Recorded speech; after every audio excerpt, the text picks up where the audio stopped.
जय गुरुजी। शुक्राना गुरुजी। अनंतम अनंतम शुक्राना।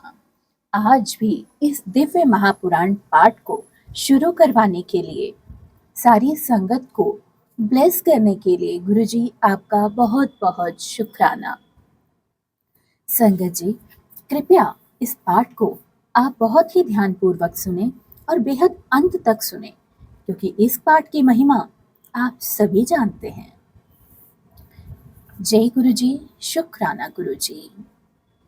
माया निर्मित नगर में शीलनिधि की कन्या पर मोहित हुए नारद जी भगवान विष्णु से उनका रूप मांगना, भगवान का अपने रूप के साथ उन्हें वानर का सा मुंह देना, कन्या का भगवान को वरण करना और कुपित हुए नारद का शिवगणों को शाप देना। सूत जी कहते हैं, महर्षियों, जब नारद मुनि इच्छानुसार वहां से चले गए, तब भगवान शिव की इच्छा से माया विशारद श्री हरि ने तत्काल अपनी माया प्रकट की। उन्होंने मुनि के मार्ग में एक विशाल नगर की रचना की, जिसका विस्तार 100 योजक का था। वह अद्भुत नगर बड़ा ही मनोहर था। भगवान ने उसे अपने वैकुंठ लोक से भी अधिक रमणीय बनाया था। नाना प्रकार की वस्तुएं उस नगर की शोभा बढ़ा रही थीं। वहां स्त्रियां और पुरुषों के लिए बहुत से विहार स्थल थे। वह श्रेष्ठ नगर चारों वर्णों से लोगों से भरा हुआ था। वहां शीलनिधि नामक ऐश्वर्यशाली राजा भी राज्य करते थे। वे अपनी पुत्री का स्वयंवर करने के लिए उद्यत थे, अतः उन्होंने महान उत्सव का आयोजन किया था। उनकी कन्या का वरण करने के लिए उत्सुक हो चारों दिशाओं से बहुत सारे राजकुमार वहां पधारे, जो नाना प्रकार की वेशभूषा तथा सुंदर शोभा से प्रकाशित हो रहे थे। उन राजकुमारों से वह नगर भरा पूरा दिखाई दे रहा था। ऐसे सुंदर राजनगर को देखकर नारद जी भी मोहित हो गए। वे राजा शीलनिधि के द्वार पर गए। मुनि शिरोमणि नारद को आता देख महाराज शीलनिधि ने श्रेष्ठ रत्नमय सिंहासन पर उन्हें बिठाकर उनका पूजन किया। तत्पश्चात अपनी सुंदरी कन्या, जिसका नाम श्रीमती था, बुलवाया और उससे नारद जी के चरणों में प्रणाम करवाया। उस कन्या को देखकर नारद मुनि अत्यंत चकित हो गए और बोले, राजन, यह देव कन्या के समान सुंदरी महाभागा कौन सी कन्या है? यह कन्या का परिचय दीजिए। उनकी यह बात सुनकर राजा ने हाथ जोड़कर कहा, मुने, यह मेरी पुत्री है और इसका नाम श्रीमती है। अब इससे विवाह का समय आ गया है। यह अपने लिए सुंदर वर चुनने के लिए आज यहाँ चुनाव कर रही है और स्वयंवर किया जा रहा है। इससे सब प्रकार के शुभ लक्षण लक्षित होते हैं। महर्षि, आप इसका भाग्य बताइए। राजा के इस प्रकार पूछने पर काम से विगित हुए मुनीश्वर नारद उस कन्या को प्राप्त करने की इच्छा में से राजा को संबोधित करके इस प्रकार बोले, भोपाल, आपकी यह पुत्री समस्त शुभ लक्षणों से संपन्न है, परम सौभाग्यवती है। अपने महान भाग्य के कारण यह धन्य है और साक्षात लक्ष्मी जी की भांति समस्त गुणों का आगार है। इसका भावी पति निश्चय ही भगवान शंकर के समान वैभवशाली, सर्वेश्वर और किसी से पराजित न होने वाला वीर होगा, जो काम विजय तथा संपूर्ण देवताओं में भी श्रेष्ठ होगा। ऐसा कहकर राजा से विदा ले इच्छानुसार विचार करने वाले नारद मुनि वहां से चले गए। वे काम से वशीभूत हो गए थे। शिव की माया ने उन्हें विशेष मोह में डाल दिया था। वे मुनि मन ही मन सोचने लगे, मैं इस राजकुमारी को कैसे प्राप्त करूं? स्वयंवर में आए हुए नरेश्वरों में सबको छोड़कर वह एकमात्र मेरा ही वरण करे, यह कैसे संभव होगा? समस्त नारियों को सौंदर्य सर्वथा प्रिय होता है। सौंदर्य को देखकर ही वह प्रसन्नता पूर्वक मेरे अधीन हो जाएगी, इसमें कोई संशय नहीं है। ऐसा विचार कर काम से विहित हुए मुनिवर नारद भगवान विष्णु का रूप ग्रहण करने के लिए तत्काल उनके लोक में जा पहुंचे और वहां भगवान विष्णु को प्रणाम करके वे इस प्रकार बोले, भगवान, मैं एकांत में आपसे आपका सारा वृत्तांत कहूंगा। मैं अपना आपसे वृत्तांत कहूंगा। तब बहुत अच्छा कहकर लक्ष्मीपति श्री हरि नारद जी के साथ एकांत में जा बैठे और बोले, मुने, अब आप अपनी बात कहिए। तब नारद जी ने कहा, भगवान, आपके भक्त जो राजा शील निधि हैं, वे सदा धर्म पालन में तत्पर रहते हैं। उनकी एक विशाल लोचनक कन्या है जो बहुत ही सुंदरी है। उसका नाम श्रीमती है। वह विश्व मोहिनी के रूप में विख्यात है और तीनों लोकों में सबसे अधिक सुंदर है। प्रभु, आज मैं शीघ्र ही उस कन्या से विवाह करना चाहता हूँ। राजा शीलनिधि ने अपनी पुत्री की इच्छा से स्वयंवर रचाया है, इसलिए चारों दिशाओं से वहां सहस्त्रों राजकुमार पधारे हैं। नाथ, मैं आपका प्रिय सेवक हूं ना, अतः आप मुझे अपना रूप दे दीजिए, जिससे मैं राजकुमारी श्रीमती को निश्चय ही वर लूंगा। सूत जी कहते हैं, महर्षियों, नारद मुनि की ऐसी बात सुनकर भगवान मधुसूदन हंस पड़े और भगवान शंकर के प्रभाव का अनुभव करके उन दयालु प्रभु ने उन्हें इस प्रकार उत्तर दिया। भगवान विष्णु बोले, मुने, तुम अपने अभिष्ट स्थान को जाओ।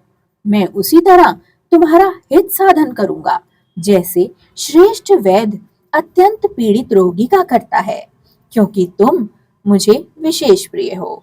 ऐसा कहकर भगवान विष्णु ने नारद मुनि को मुख तो वानर का कर दिया और शेष अंगों में अपने जैसा रूप दे दिया।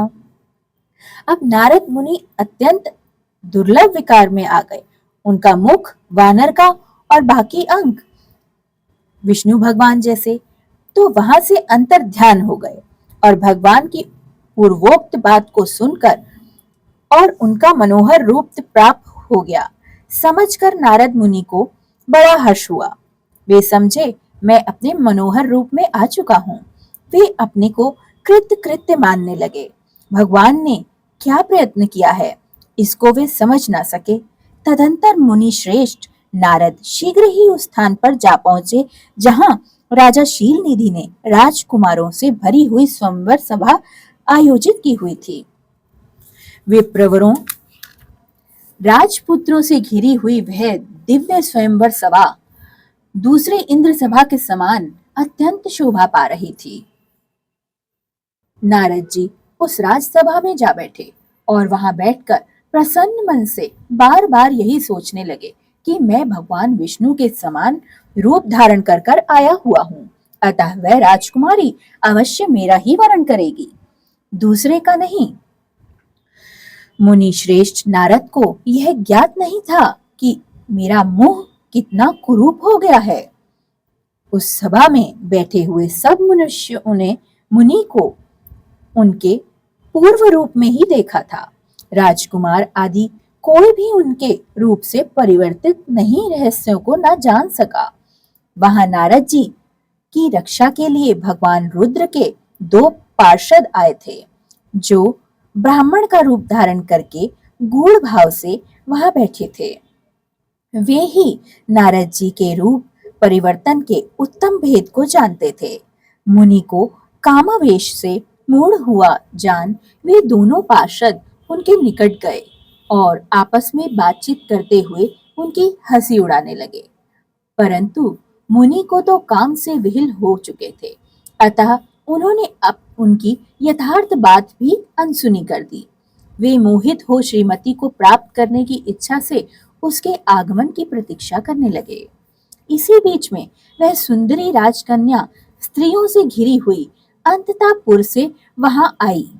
उसने अपने हाथ में सोने की एक सुंदर माला ले रखी थी। वह शुभ लक्षणा राजकुमारी स्वयंवर के मध्य भाग में लक्ष्मी के समान खड़ी हुई, अपूर्व शोभा पा रही थी। उत्तम व्रत का पालन करने वाली वह भूप कन्या माला हाथ में लेकर अपने मन के अनुरूप वरण वर का अन्वेषण कर रही थी। वह सारी सभा में भ्रमण करने लगी। नारद मुनि का भगवान विष्णु के समान शरीर और वानर जैसा मुंह देखकर वह कुपित हो गई और उसकी ओर से दृष्टि हटाकर प्रसन्न मन से उनकी ओर से दृष्टि हटा ली और दूसरी ओर चली गई। स्वयंवर सभा में अपने मनोवांछित वर को ना देख पाने पर वह भयभीत हो गई। राजकुमारी उस सभा के भीतर चुपचाप खड़ी हो गई। उसने किसी के गले में जयमाला नहीं डाली। इतने में ही राजा के समान वेशभूषा धारण किए भगवान विष्णु वहां आ पहुंचे। किन्हीं दूर लोगों ने उनको वहां नहीं देखा, केवल उस कन्या ने ही उन पर दृष्टि डाली। भगवान को देखकर उस परम सुंदरी राजकुमारी का मुख प्रसन्नता से खिल उठा। उसने तत्काल ही उनके कंठ में वह माला डाल दी। राजा का रूप धारण करने वाले भगवान विष्णु उस राजकुमारी को साथ लेकर तुरंत अदृश्य हो गए और अपने धाम में जा पहुंचे। इधर उस राजकुमार श्रीमती की ओर से निराश हो गए। नारद मुनि तो काम वेदना से आतुर हो ही रहे थे, इसलिए वे अत्यंत विह्वल हो उठे। तब वे दोनों विप्र रूपधारी ज्ञान विशारद रुद्रग्रहण काम विह्वल नारद जी से उसी क्षण बोले। रुद्रग्रहण ने कहा, हे नारद, हे मुने, तुम व्यर्थ ही काम से मोहित हो रहे हो। सौंदर्य के बल से राजकुमारी को पाना चाहते हो। अपना वानर के समान घृणित मुंह तो देख लो। सूत जी कहते हैं, महर्षियों, उन रुद्रगणों का यह वचन सुनकर नारद जी को बड़ा विस्मय हुआ। वे शिव की माया से मोहित थे। उन्होंने दर्पण में अपना मुख देखा। वानर के समान अपना मुख देखकर वे तुरंत ही क्रोध से जल उठे और माया से मोहित होने के कारण उन दोनों शिवगणों को वहां शाप देते हुए बोले, अरे, तुम दोनों ने मुझे ब्राह्मण का उपहास किया है। मुझ ब्राह्मण का उपहास करने पर अतः तुम ब्राह्मण के वीर से उत्पन्न राक्षस हो जाओ। ब्राह्मण की संतान होने पर भी तुम्हारे आकार राक्षस के समान नहीं होंगे। इस प्रकार अपने लिए शाप सुनकर वे दोनों ज्ञानी शिरोमणि शिवगण मुनि को मोहित जानकर कुछ नहीं बोले। ब्राह्मणों ने वे सदा सब घटनाओं में भगवान शिव की ही इच्छा मानते थे, अतः उदासीन भाव से अपने स्थान को चले गए और भगवान शिव की स्तुति करने लगे। जय गुरुजी, शुक्राना गुरुजी, अनंतम अनंतम शुक्राना। गुरुजी, आज के इस दिव्य पाठ को करवाने का और संगत को इससे जोड़ने का बेहद शुक्राना गुरुजी महाराज। गुरुजी महाराज, इस पाठ को करने वाले और सुनने वाले व सर्वत्र भले की कामना रखकर इस पाठ को आगे लोगों तक पहुंचाने वाले सभी लोगों का भला कीजिए महाराज। सर्वत्र कल्याण हो, कोई भूखा ना सोए, किसी के घर में अन्न धन धान्य की कभी कमी ना हो, सब स्वस्थ हों, माता पिता स्वस्थ हों, बच्चे स्वस्थ हों, रोजगार अच्छा हो, अन्न धन धान्य का वहां वास हो, माँ लक्ष्मी और आपकी कृपा उस घर में सदा बरसती रहे जिस घर में भी यह पाठ सुना या सुनाया जाए। महाराज, उस घर में बच्चों को सद्बुद्धि प्राप्त हो, वह बड़ों का आदर करें, सत्कार करें, वृद्धों को संतुष्टि प्राप्त हो और पितरों को उनकी संतुष्टि के अनुसार स्थान प्राप्त हो। महाराज, इस समस्त सृष्टि का, प्रकृति का कल्याण हो और कोई भी जीव जंतु कभी भूखा ना सोए, सारा विश्व संतुष्ट हो महाराज, और ये पाठ सुनने वालों को सर्वदा सुख की प्राप्ति हो। जय गुरुजी, शुक्राना गुरुजी, अनंतम अनंतम शुक्राना। संगत जी, यह दिव्य पाठ है जिसकी लीला आप सभी समझ चुके हैं। तो संगत जी, सर्वत्र भले से जिस तरह ये पाठ हो रहा है, इसी तरह सर्वत्र भले की कामना करते हुए आप ज़रूरतमंदों को इस पाठ को ज़रूर भेजें और मेरी ये सेवा स्वीकार करें।